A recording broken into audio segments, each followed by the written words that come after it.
Les hyènes se ressemblent en grande meute et parmi tous les animaux d'Afrique, seuls quelques-uns peuvent leur résister. Mais si vous pensez que le seul avantage de ces animaux est leur nombre, vous vous trompez lourdement. Comme ce léopard, c'est un mâle agressif et de grande taille qui réussit à prendre son repas. Le léopard ne veut pas partager sa proie et c'est compréhensible. Lorsqu'il a été repéré par les hyènes, le chat tacheté a fait une retraite tactique. Mais il a vu qu'il n'y avait que 2 hyènes et il est revenu pour se battre contre sa nourriture. C'était une erreur. Le léopard avait clairement surestimé sa force. Même une seule hyène peut être un adversaire de taille pour ce prédateur. La hyène est inférieure au léopard en termes de vitesse et d'agilité, mais elle peut contrer les coups de patte écrasants et rapides avec son propre atout, ses mâchoires. Les hyènes ne sont pas seulement des prédateurs, mais aussi des charognards. Lorsqu'elles trouvent un repas, elles tentent d'exploiter leur chance à 100% et mangent presque tout, y compris les nutriments contenus dans les os. Pour ce faire, les hyènes ont développé des mâchoires puissantes qui peuvent briser un fémur en une seule bouchée. Aussi, lorsque le léopard s'est laissé aller à attaquer les hyènes, celles-ci ont fait regretter à la panthère son choix. Le léopard se battit courageusement, mais il dut reculer à chaque fois pour éviter qu'un nouvel affrontement ne se termine par des blessures graves. En conséquence, les hyènes prirent la nourriture du léopard et le chat se retrouva sans rien. Et en plus, il dépensa tellement d'énergie dans des tentatives infructueuses pour récupérer sa proie qu'il lui fut possible d'attraper une autre gazelle. Ces images rares nous font vraiment compatir avec le pauvre léopard. Une meute entière de hyènes a littéralement encerclé le chat tacheté de tous les côtés. Elle commence vraiment à mordre. Le léopard est épuisé. Il est tellement fatigué qu'il ne peut littéralement plus bouger. L'animal est couché sur le dos, essayant de rassembler ses forces pour repousser l'attaque des hyènes, les frappant avec ses pattes de différents côtés. Mais il est trop fatigué. On remarque la maigreur de ce chat. Il n'a probablement pas eu de chance à la chasse depuis un certain temps. Bien que le léopard tente toujours de s'échapper, les hyènes le poursuivent. Il est peu probable que cette histoire se termine bien pour lui. Qu'en pensez-vous? Il y a des léopards en Asie aussi, avec plusieurs espèces dans différentes régions de cet immense continent. Là-bas, le principal rival du léopard parmi les autres félins est le tigre. Le léopard est plus agile et il avait l'habitude de compter sur d'excellents réflexes. Sauf qu'il est arrivé plus d'une fois dans l'objectif de la caméra que le léopard surestime sa force et laisse le tigre s'approcher trop près. La bête rayée est la panthère la plus grande et la plus forte de la planète.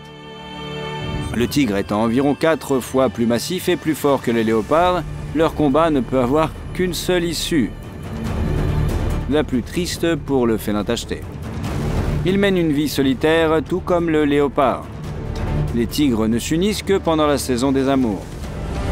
Mais la compétition entre tigres et léopards est plus féroce, car ces félins ont des modes de vie et des préférences alimentaires similaires. Alors qu'en Afrique, les léopards aiment les fourrés et les forêts, tandis que les lions et les hyènes préfèrent le paysage plat, en Asie, les léopards et les tigres partagent à peu près la même niche écologique. Et être le concurrent d'un tigre est de toute façon une bien triste option. Ici, il n'a réussi à s'échapper qu'au dernier moment. 2 tigres ont presque encerclé le rival et l'ont pris dans un anneau. Il faut reconnaître au léopard qu'il a agi de façon désespérée en se précipitant sur l'un de ses ennemis. Mais on peut comprendre que si le léopard s'était laissé finalement capturer et attaquer par les tigres des 2 côtés, il n'aurait pas chassé non seulement sur ce territoire, mais aussi ailleurs. En l'occurrence, il s'en est tiré avec quelques coups reçus lors de sa courageuse échappée. Le léopard a subi quelques blessures, mais s'en est sorti. On peut dire que c'était son 2e anniversaire. Tous les chats tachetés n'ont pas cette chance. Ces 2 chats sont des maîtres du camouflage.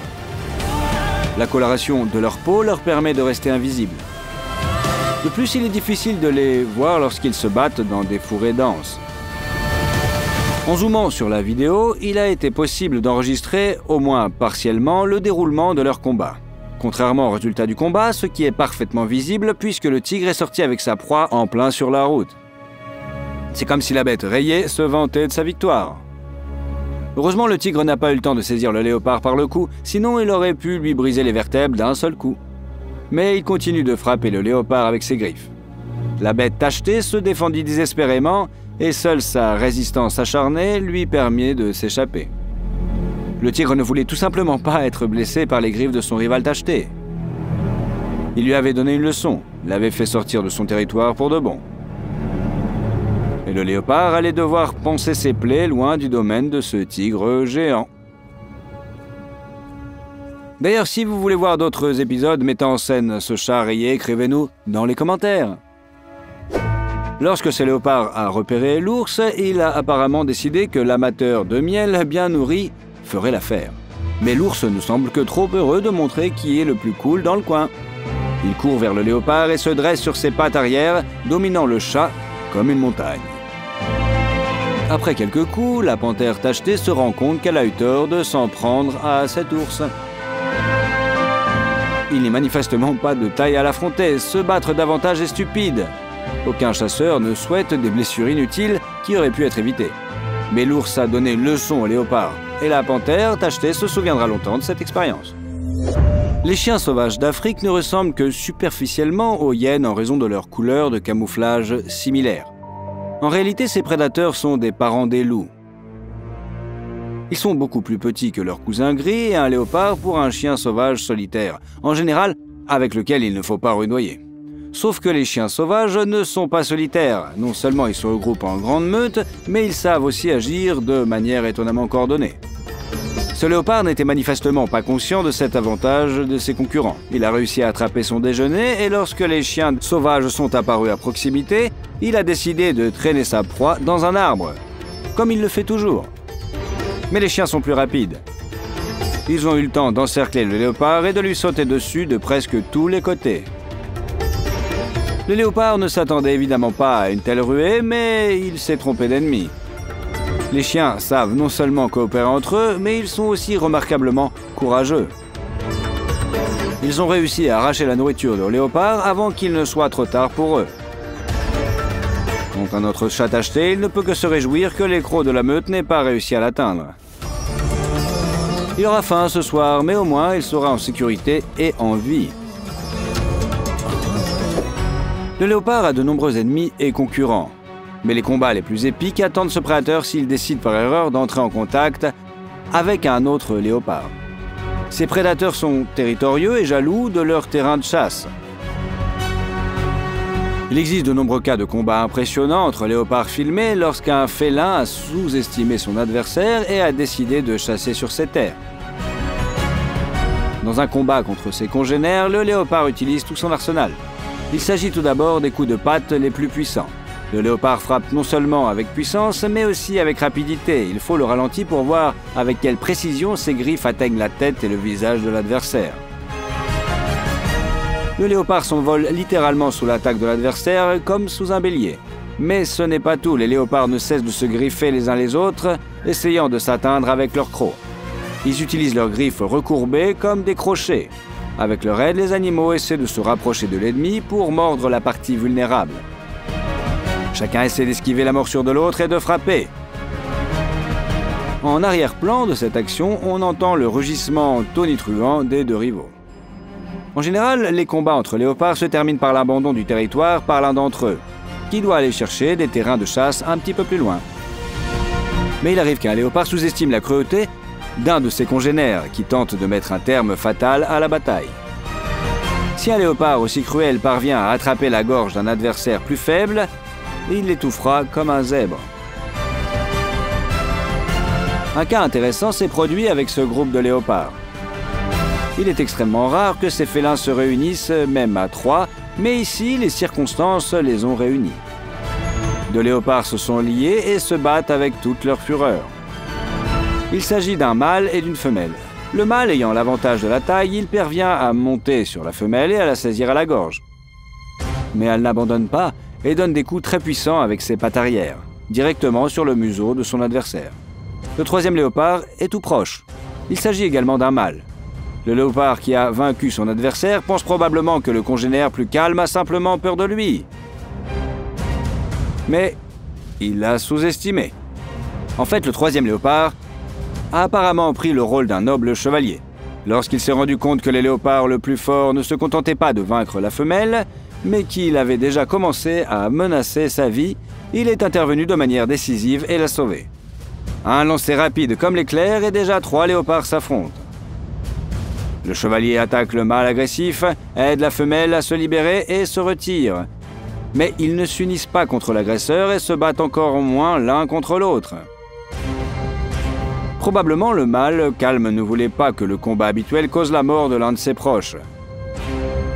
Il est donc intervenu, mais s'est immédiatement retiré lorsque les adversaires se sont relâchés. Lorsqu'un combat se transforme en duel mexicain, où les 3 fauves se battent selon le principe du tous contre tous, sous l'effet de l'adrénaline, les blessures ne peuvent pas être évitées. C'est ainsi que les 3 léopards sont restés en vie et relativement indemnes. Quel incident au cours duquel un léopard a reçu une réponse inattendue vous a le plus marqué? Donnez votre avis dans les commentaires et n'oubliez pas de vous abonner à notre chaîne pour découvrir d'autres épisodes étonnants sur la vie sauvage. Le buffle n'est pas un simple animal à cornes serrées. Leur capacité à s'adapter à l'environnement est étonnante. Eh ouais! Certains buffles peuvent plonger et brouter sous l'eau carrément. D'autres sont très rapides. Et ils sont même utilisés dans les courses de chevaux. Nous allons maintenant vous parler des buffles les plus uniques du monde, et des taureaux bien sûr. Le buffle d'Asie est surtout connu pour sa taille. Avec une hauteur au garrot d'environ 7 pieds, plus de 2 mètres, une longueur d'environ 10 pieds, environ 3 mètres, il peut atteindre une masse de plus d'1 tonne, eh oui. Pas mal, non? Une telle montagne de muscles est capable d'arracher des arbres, de combattre des tigres et d'être un véritable bélier, balayant tout sur son passage. Mais peu de gens savent que le véritable super pouvoir de ce buffle n'est pas lié à sa puissance ou à ses aptitudes au combat. Il s'avère que ce taureau est l'un des meilleurs nageurs de tous les ongulés. Eh oui, environ 70% de son régime alimentaire est constitué de plantes qui poussent, écoutez-moi bien, sous l'eau. Pour s'en nourrir, cette espèce a appris à plonger mieux que la plupart des espèces de mammifères terrestres. Ce buffle peut retenir sa respiration pendant longtemps. Même d'excellents plongeurs comme les ours polaires, les loutres et les castors l'envient. Mais le plus important, c'est que celui-là est capable de brouter sous l'eau. Eh ouais, on ne s'attend pas à une telle capacité de la part d'un taureau, d'un buffle, n'est-ce pas? Allez, mets des likes, mets des likes. La plupart des animaux qui mènent une vie terrestre évitent de plonger la tête sous l'eau, même s'ils savent nager. Et même si l'animal est capable de plonger, il est dangereux pour lui de mordre et d'avaler de la nourriture sous l'eau, parce qu'il peut tout simplement se noyer. Mais ce n'est pas le cas du buffle d'Asie. La plupart du temps, lorsqu'il broute, il garde la tête sous l'eau, il cueille et mâche, et avale tranquillement sa bouffe. Le buffle aime particulièrement les marécages, les lacs stagnants et les rivières lentes et larges. En même temps, sa structure ne ressemble pas du tout à celle des mammifères aquatiques. Le corps d'un buffle, bien que puissant, mais ses pattes sont fortes avec des sabots bien lourds. Il n'est pas question de nageoires ou de forme aérodynamique. Il est d'autant plus surprenant que la capacité à nager et à plonger rapproche le buffle de sa lointaine parente, la baleine. Un peu choquant, d'accord, mais les baleines et les dauphins, ils sont pas des parents d'autres prédateurs aquatiques comme les phoques, par exemple. Les baleines sont des parents éloignés, et oui, qui sont allés dans l'océan il y a des millions d'années. Qui sait, peut-être que les buffles d'Asie ressembleront aux baleines d'une certaine manière après des millions d'années de développement. En tout cas, l'eau supporte parfaitement leur poids, ce qui permet à ces animaux à cornes d'atteindre des dimensions plutôt gigantesques. Et vous, comment voyez-vous leur évolution? Allez, mets-le dans le commentaire. Les zébus sont très répandus sur le territoire du sous-continent indien. Pour la plupart des personnes originaires d'autres parties du monde, ces animaux ont un aspect très inhabituel. Une vache avec des pattes fines et fortes, quoi. Une bosse comme un chameau et des puissantes cornes dirigées non pas vers l'avant, mais vers le haut. On sait jamais, si Dieu leur tombe sur la tête. Ces cornes poussent de manière différente. Parfois, elles se courbent et vont tout droit au-dessus de la tête de l'animal. Parfois, elles sont recourbées, quoi. Ces taureaux ont une capacité unique. Ce sont de véritables coureurs et d'excellents coureurs, nageurs. Les zébus sont beaucoup plus massifs et lourds que les chevaux, mais ils peuvent courir presque aussi vite que les meilleurs chevaux de course pur sang. Bon, cependant, en raison de leur nature peu accommodante et des spécificités de la structure de leur corps, il est préférable de ne pas monter dessus. C'est pourquoi les courses de traîneaux de zébus sont très populaires en Inde, surtout dans les États de l'ouest du pays. Le plus étonnant, c'est qu'il n'est pas nécessaire de préparer la route pour ces ongulés. Bien sûr, ils ne doivent pas être dirigés vers la jungle les plus épaisses, car un taureau puissant ne peut tout simplement pas les traverser. Mais la praticabilité du zébu est comparable à celle d'une Jeep. Aimeriez-vous essayer de monter sur un traîneau tiré par ces animaux? Allez, mets-le dans les commentaires. L'énorme vitesse, l'endurance et la patence ne sont pas les seules caractéristiques de la structure de l'animal. Eh oui! Bien que les chameaux ne soient pas étroitement liés aux zébus, les deux animaux ont une bosse. Mais les scientifiques ne savent pas encore exactement à quoi elle sert. À quoi sert ce truc-là? Les chameaux ont besoin de leur bosse pour stocker des nutriments. Bien sûr, l'eau pure n'y est pas stockée, mais seulement les réserves de graisse. Mais lors d'un jeûne prolongé, c'est grâce à ces accumulations que les chameaux peuvent vivre sans eau ni nourriture aussi longtemps qu'aucun autre animal du monde. Voici un autre argument en faveur de la constitution de réserve. Bon, ainsi, la bosse du zébu, bien qu'elle présente une couche de graisse assez dense, est encore principalement constituée de muscles. Bien qu'elle soit peu développée chez les petits, les adultes se distinguent par des bosses assez larges qui ressortent fortement sur le dos droit de l'animal. La raison de cette particularité reste un mystère. Qu'en pensez-vous? Allez, écrivez dans les commentaires. Oui, je te jure, on lira. Et le zébu peut grogner comme un lion. Les sons émis par ce taureau diffèrent selon la profondeur de l'utérus. Ah, on peut les entendre à des kilomètres à la ronde. Quelle serait votre réaction si vous entendiez quelque chose de ce genre en vous promenant en Inde? Hein? Par ailleurs, les zébus ne sont pas des parents des vaches ordinaires. L'ancêtre de la vache européenne, dont sont issues la plupart des races dans le monde, regardez, c'est lui, l'ancêtre du zébu, était plutôt asiatique. Ces deux branches ont divergé il y a environ 300 000 ans. La partie du zébu est l'Indonésie. Mais il y a plusieurs siècles, cette race s'est répandue d'abord dans toute l'Asie, puis a gagné l'Afrique et enfin toute la planète. Le zébu est apprécié pour son endurance. Une vache de cette race est parfaitement adaptée à la vie dans les tropiques chauds et arides, ou à l'inverse, humides. Mais génétiquement, cette race ne s'est pas trop éloignée de sa parente européenne, de sorte qu'elles peuvent se croiser et donner une progéniture saine, voire très saine, dotée d'une excellente immunité. Le zébu produit également un lait très gras et nutritif, mais beaucoup moins qu'une vache européenne. C'est peut-être pour cela qu'il y a plus de zébus que d'habitants sur les territoires de Madagascar. Mais ce n'est pas seulement pour des raisons pratiques. Cet animal joue un rôle important dans la culture locale. Les taureaux sont connus pour le fait que, contrairement à la plupart des autres herbivores, ils préfèrent affronter le danger en se battant plutôt qu'en essayant de s'enfuir. Même les grands antilopes ont peur de se battre avec les lions et autres prédateurs, bien qu'ils dépassent leur taille. Il en va tout autrement du taureau. Lorsqu'il voit un chasseur, il est plus enclin à lancer une contre-offensive et même à porter le premier coup s'il se sent menacé. L'arme principale du taureau, bien sûr, est une force incroyable et des cornes puissantes. Il n'est pas surprenant que, compte tenu de sa nature pugnace, le Texas Longhorn effraie par sa seule apparence. En effet, ces taureaux possèdent les cornes les plus longues du monde parmi tous les animaux de leur espèce. La longueur d'une corne peut atteindre 1,80 m. C'est la taille d'un homme adulte quand même.